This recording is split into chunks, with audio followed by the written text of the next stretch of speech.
People aren't buying because they're excited to buy. People aren't whipping out their Capital One cards because they're excited to buy a new iPhone. People aren't whipping out their Capital One cards because they're excited to go buy some new AirPods. People are whipping out their credit cards and going into debt just to cover the basics.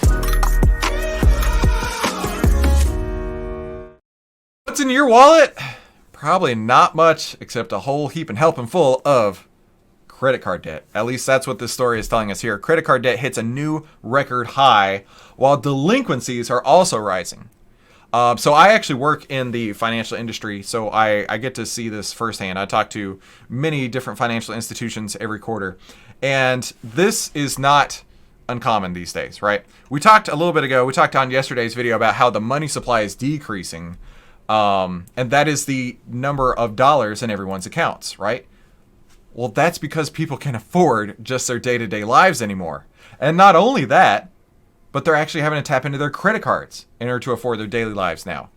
It says Americans are increasingly turning to credit cards to cover everyday spending, with debt hitting a new record high at the end of September. From July to September, total credit card debt surged to $1.08 trillion. That was an increase of $48 billion just in those 3 months, or 4.6% in the previous quarter.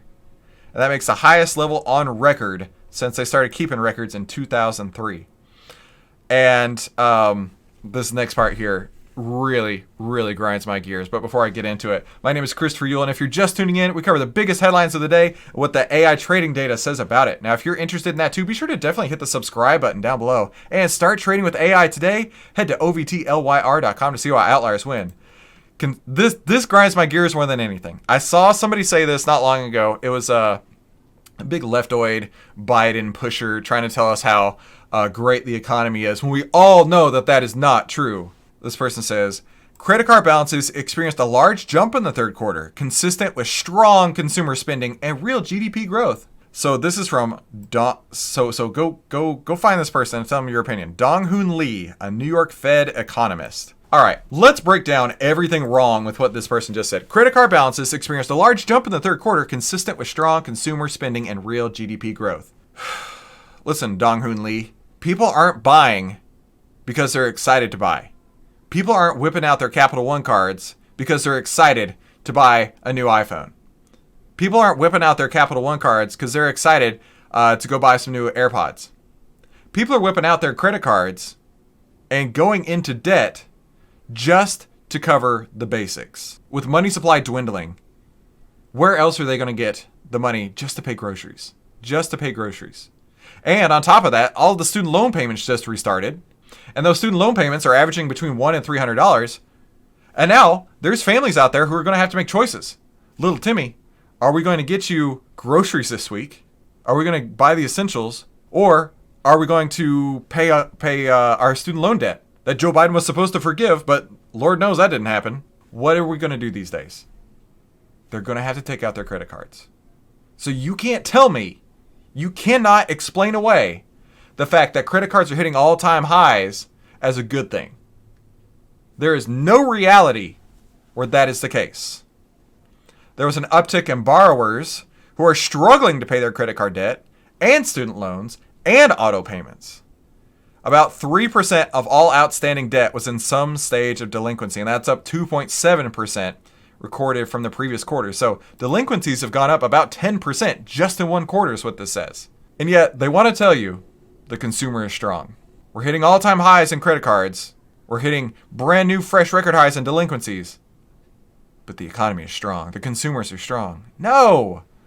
There's likely several reasons to blame for the rise in delinquencies. And that increase could reflect a loosening of tightening credit standards. That's not the case. It's people having to pay everything so much more expensive. Over the last few years, an overextension by lenders and borrowers, or a sign of financial troubles at home amid ongoing inflation and high interest rates. There you go. That's the problem.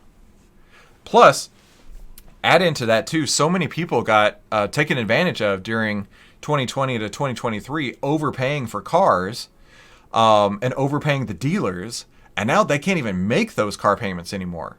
And they're so upside down on their cars, even if they got a new one, they have to roll in that debt. And now they're even more upside down on this new car that they just got. It could be that it could be that there is some stress building. No, you think? It could be that there's some stress building, that people are losing jobs, income, and there could be some real financial stress building up. Maybe because of high inflation.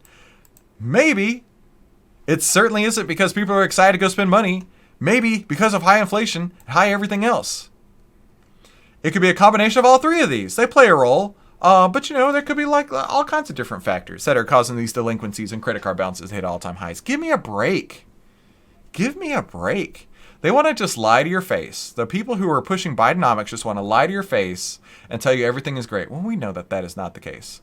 Although inflation has cooled, it remains up 3.7% compared with the time a year ago. Now, consider this, right? Inflation may have cooled according to their standards, but if inflation was up 10% in year one, and it's up another 3.7% in year two, you're now compounding, right? You're up now more than 14%. That's how it works. That's the math behind it. So inflation has cooled. Bro, no, that's not what's happening. Shit still costs more. All right? Things are still out of control. Just like my friend Brian. Good to see you, Brian. Things are still out of control. Things are not better. The inflation spike has created severe financial pressures for most U.S. households. Yes, now we're being honest here. That's forced to pay more for everyday necessities like food and rent. The burden is disproportionately borne by low-income Americans. Those already stretched paycheck to paycheck are heavily affected by price fluctuations. It's not just them, it's everybody. We're all dealing with this. Now, I would love to know your opinion. How do you think we can solve this? Honestly, I don't know the answer. I really don't. But I do know I need you to hit the like button down below and let us know exactly what you think we could do to fix the economy out there, right? What we're seeing is, actually I saw something, when was it? It was yesterday? That mortgage rates are starting to come down, and they were excited because they feel that now there's going to be more houses being sold, more inventory turning over.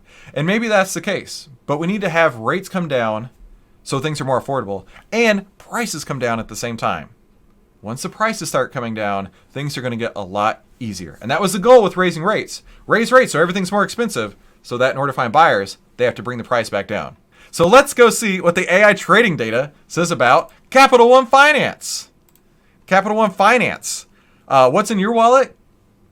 Maybe a buy signal. On November 6th, we got a buy signal on Capital One Finance. So that was just 2 days ago.